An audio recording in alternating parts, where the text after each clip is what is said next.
미니두니 구독자 여러분 안녕하세요. 오늘도 재밌는 책과 함께 돌아왔습니다. 제가 10월에 책을 부쩍 많이 읽었었어요. 10월 초부터 중순까지는 정말 열심히 읽어서 한 달에 목표로 했던 9권을 10월 중순쯤에 벌써 다 채웠던 그렇게 열심히 책을 읽었었는데 10월 말이 되면서 이제 사회적 거리두기도 조금 완화되는 듯하는 분위기가 되니까 괜히 저도 약간 루즈해지는 거예요. 또 날씨가 좋으니까 나가서 놀고 싶고 이런 마음에 뭔가 집에서 독서를 하는 시간이 좀 줄어들었어요. 제가 10월 마지막 날 촬영을 하고 있는데 이제 또 사회적 거리두기 조치가 완화된다고 하니까 제가 평소에 코로나가 있기 전에 가장 좋아했던 조용한 카페에 가서 혼자 책을 완독하고 오기 이런 것도 다시 한번 하고 싶고 예전에 콘텐츠로 만들어서 올렸던 책방 투어 같은 것도 조만간 또 다시 재개를 해보려고 지금 계획을 하고 있습니다. 제가 어떤 책을 읽는지에 대해서는 이미 너무 잘 알고 계시고 또 이렇게 매번 소개를 하고 있으니까 조금 새로운 방향에서 제가 어떻게 책을 읽는지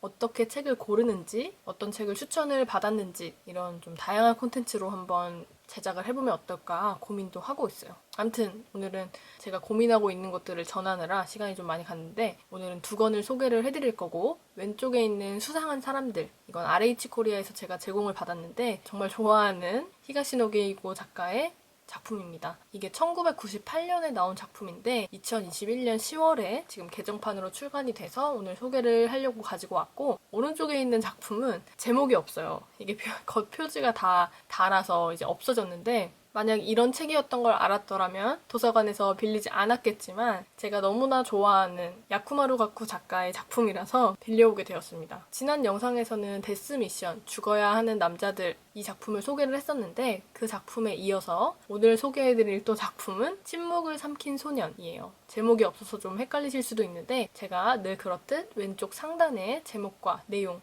간단하게 정리해서 달아둘 테니까 오늘의 영상도 기대 많이 해주시고 다독다독 책순위 지금 바로 시작합니다.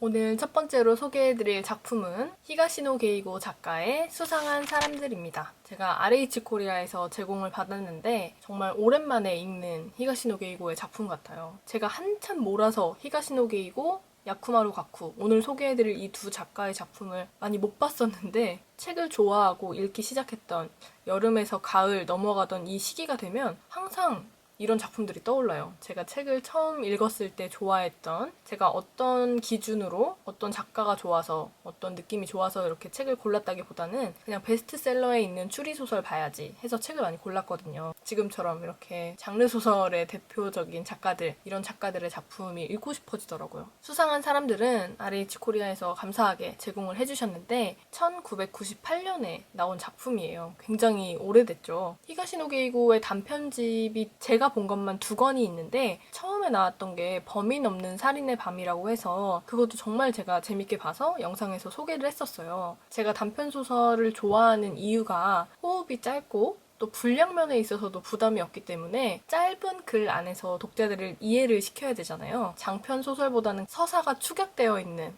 그래서 뭔가 더 결말이 깔끔하고 확실한 반전을 주는 그런 느낌이 있었어서 저는 또 단편 소설을 자주 보곤 했어요. 근데 제가 봤던 게 이제 히가시노 게이고의 범인 없는 살인의 밤을 보고 아 정말 작품이 다 깔끔하다. 너무 이해하기 쉽고 재밌다. 정말 가볍게 읽기 좋고 누가 읽어도 재밌게 읽을 수 있겠다 이런 느낌이 들었는데 그 다음에 나온 단편 소설이 이제 수상한 사람들이래요. 근데 이 작품은 7개의 단편 소설로 구성이 되어 있는데 아니나 다를까 히가시노 게이고의 주특기, 사회 비판적인 내용과 유머러스함을 잘 결합을 해서 한 작품 놓칠 수 없게 인상 깊은 작품들로 구성이 되어 있습니다. 제가 이 책을 이제 제공받기로 하고 책에 대해서 찾아봤었는데 책이 출간된 지 얼마 안 돼서 이렇게 나와 있는 내용이 많이 없었어요. 대체적으로 수상한 사람들이라는 작품에 대한 정보가 많이 없어서 또 열심히 읽고 또 찾아봤습니다. 책을 어느 정도 읽고 영상에서 소개를 했어야 되는데 역시나 짧은 시간 내에 읽기 좋은 그런 작품이었어요. 히가시노 게이고식의 인과응보 미스터리의 기점. 이 책을 덮는 순간 인간에 대한 공포가 밀려온다. 수상한 사람들이라는 제목에 걸맞게 인간에 대한 공포를 느끼게 하는 그런 7작품들이 담겨 있습니다. 좀 간단하게 7작품들의 줄거리를 추각해서 좀 전달을 드리려고 하는데, 그러기 전에 먼저 전체적인 이 작품들의 공통점을 좀 보자면, 히가시노 게이고는 인물을 설정할 때 항상 우리 주변에서 정말 볼 법한 평범한 인물로 설정을 해놓는 것 같아요. 여기서도 인간에 대한 공포를 느낄 수 있다고 했는데, 누구나 살면서 마주치게 되는 의심, 화, 미움, 무관심, 호기심, 이런 사소한 감정들로 사람들이 수상한 사건에 휘말리게 되는 그런 이야기예요. 제가 지금 3편의 작품을 읽었거든요. 정말 너무 재밌게 읽고 있습니다. 구독자분들도 정말 좋아하실 것 같아서 오늘 소개를 하게 되었고요. 원래 히가시노 게이고는 자신의 관심사나 경험들 이런 걸 본인의 작품에 많이 녹여놓는 것 같은데, 예전에 제가 추천을 했던 히가시노 게이고의 첫 번째 로맨스 작품이었던 연애의 행방이라는 작품이 있어요. 근데 그 작품도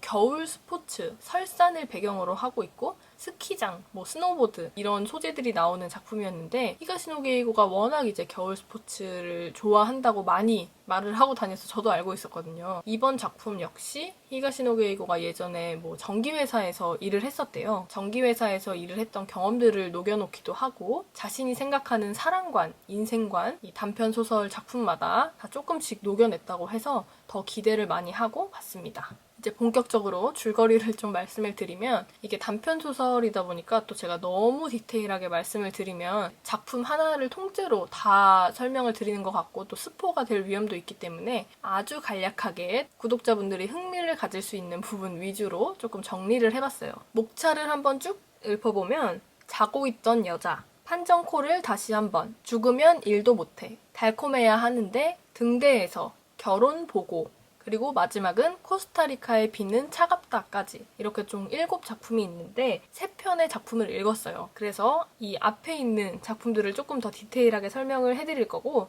뒤에 있는 작품은 조금 간단하게 설명을 해드릴게요. 첫 번째, 자고 있던 여자라는 작품. 직장 동료들에게 아파트를 이렇게 번갈아 가면서 막 대여를 해주던 남자가 있었어요. 이게 이제 나로 나오는데, 이 사람이 어느 날 집에 갔을 때 한 낯선 여자가 자신의 집에서 자고 있는 것을 발견합니다. 저 여자는 우리 직원이 아닌데 누구지? 하고 있었는데, 그 여자가 자신은 기억을 잃었다, 아무 기억이 없다 하고 오히려 약간 적반하장으로 나오는 그런 줄거리가 펼쳐집니다. 그 여자 때문에 이 주인공 나가 범죄 사건에 휘말리게 되는 그런 이야기예요. 이 사건만 봤을 땐 이게 무슨 내용이지? 어떻게 결말이 되지? 라고 생각을 하면서 마냥 재밌게 흥미를 갖고 볼 수 있지만, 히가시노 게이고는 이런 스토리 안에도 자신이 생각하는 사회 비판적인 이야기를 담아둡니다. 미리 말씀을 드리면, 외모만 보고 사람을 판단하는 현대인들을 비판하는 이야기가 담긴 내용이에요. 지금 말씀드린 줄거리랑 이 비판적인 내용이 어떻게 연결이 될까, 이게 또 많이 궁금해져서 제가 또 집중해서 읽게 됐던 그런 내용이고, 두 번째 작품은 판정코를 다시 한번 이라는 작품인데, 경기에서 야구선수와 심판으로 있었던 사람이 2년 뒤에 강도와 인질로 다시 만나게 되는 이야기예요. 근데 여기서는 또 어떤 비판적인 내용을 담고 있냐면, 자신의 잘못에는 관대하고 타인의 잘못에는 엄격한 그런 현대인들을 또 비판하는 내용이 담겨 있고, 세 번째 작품 죽으면 일도 못해 라는 거는 과로해서 죽는 사람의 이야기가 나오는데, 현대인들의 과로 문제를 담고 있는 내용입니다. 그리고 나머지 작품들도 굉장히 재밌는 내용이 많은데, 시간상 제가 읽은 부분 위주로 설명을 드렸고, 분량이 짧은 이 단편 소설 안에서도 7개의 이야기, 7개의 반전을 다 준비를 해놔서 정말 재밌게 읽을 수 있었던 책이고, 또 분량뿐만 아니라 일단 이야기 자체가 정말 재밌거든요. 그러면서도 이제 뭔가 사회 비판적인 이야기들, 마냥 웃어 넘길 수만은 없는, 뭔가 다 읽고 나서 이게 뭐지? 하면서 한 번 더 생각하게 하는 그런 내용도 좀 담겨 있으니까 재밌게 또 여러 생각을 해보시면서 읽을 수 있는 작품인 것 같아요. 오늘의 첫 번째 작품, RH 코리아에서 제공받은 수상한 사람들이었습니다. 다독다독 책순이, 오늘 두 번째로 소개해드릴 작품은 야쿠마루 가쿠 작가의 침묵을 삼킨 소년입니다. 지난주에 제가 살짝 말씀을 드렸었는데, 야쿠마루 가쿠 작가의 이전 작품들이 보고 싶어서 제가 놓친 작품이 뭐가 있나 찾아보다가 이 작품을 알게 되었고 가져오게 되었어요. 2016년 9월에 나온 작품인데 인기 작품 아니랄까봐 이렇게 표지가 없습니다. 표지가 없는 것뿐만 아니라 안에도 굉장히 낡았어요.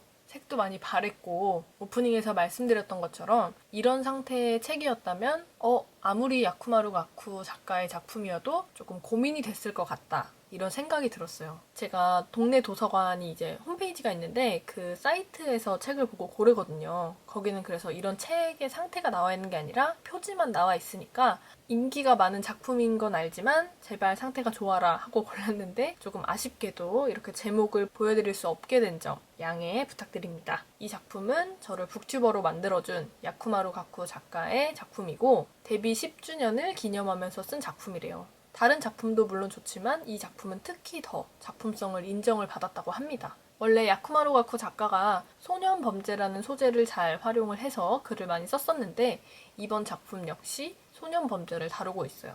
줄거리를 말씀드리면 두 남자가 등장을 합니다. 아버지인 요시나가가 있고 아들인 스바사가 있어요. 이 두 사람은 부자인데 요시나가는 이제 아내와 이혼을 하고 되게 힘들게 살다가 건설 회사의 이제 팀장이 되면서 조금씩 이제 이혼의 상처를 극복하고 승승장구하고 있던 상황이었어요. 근데 이 아들이었던 스바사는 엄마와 함께 살고 있었는데 일을 열심히 하고 있던 요시나가에게 어느 날 형사들이 찾아옵니다. 그래서 말을 하기를 아들인 스바사가 동급생을 살해했다. 소년법에 의해서 소년 재판이 진행될 예정인데 얘가 입을 안 열고 있다. 이런 충격적인 얘기를 듣게 됩니다. 근데 이 아버지인 요시나가가 생각을 했을 때 자신의 아들 스바사는 길고양이처럼 동물들에게도 굉장히 다정하고 어떻게 보면 좀 여렸던 그런 착한 아이였는데 동급생을 죽였다는 게 상상이 안 되는 거예요. 처음에는 이제 막 부정을 했죠. 근데 사실 이 부자에게는 약간의 좀 거리감이 있었던 게 이혼을 하고 나서 이제 엄마와 스바사가 같이 사니까 이 요시나가는 거의 뭐 몇 달에 한 번 얼굴을 볼까 말까였고 새해가 됐을 때 뭐 연하장을 보낸다던가 그렇게 가끔 전화 통화하는 정도? 그리고 뭐 지금 아들이 어떻게 자라고 있는지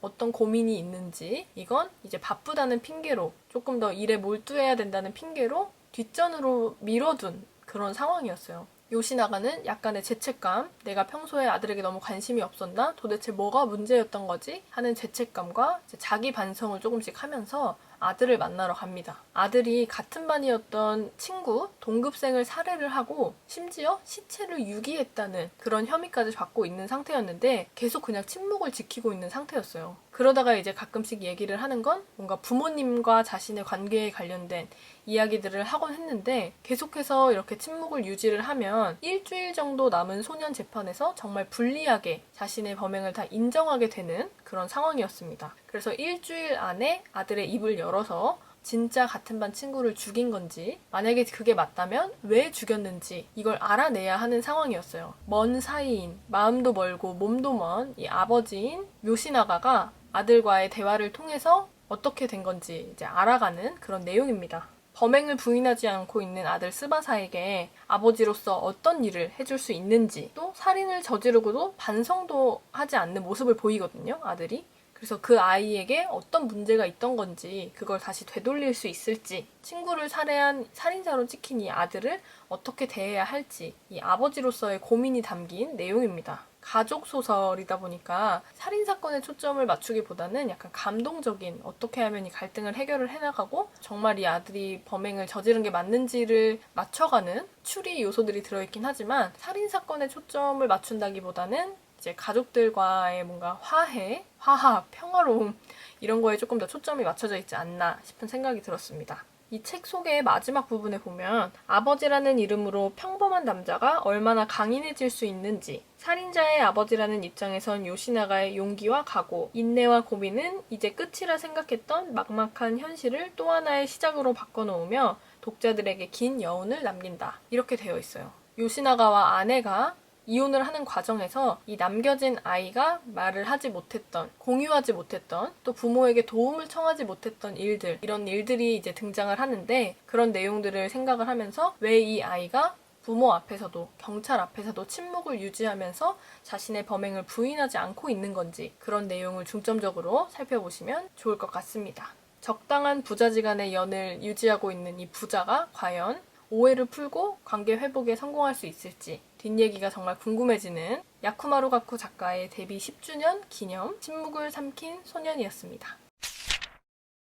오늘의 다독다독 책순이 재밌게 보셨나요? 제가 의도한 건 아니지만 오늘 제가 정말 좋아하는 히가시노 게이고와 야쿠마루 가쿠, 일본 작가 중에 제가 좋아하는 작가 탑5 안에 드는 작가분들의 작품을 소개를 하게 되었어요. 저는 이 작가들을 가장 좋아하는 이유가 뭔가에 대해서 좀 생각을 해봤는데, 어려운 작품도 물론 좋지만 작품을 다 읽고 이게 무슨 내용이지? 하면서 좀 어려워서, 이해하기 어려워서 한 결말에 대해서 다른 생각을 나눌 수 있는 이런 작품도 물론 좋은 작품이지만, 저는 이렇게 깔끔한 작품을 정말 좋아해서 이 작가들의 작품을 찾아보는 것 같더라고요. 책을 읽은 모두가 같은 생각을 할 수 있는 그 정도로 정말 깔끔한 전개와 깔끔한 결말, 그리고 정말 예상하지 못했던 반전까지.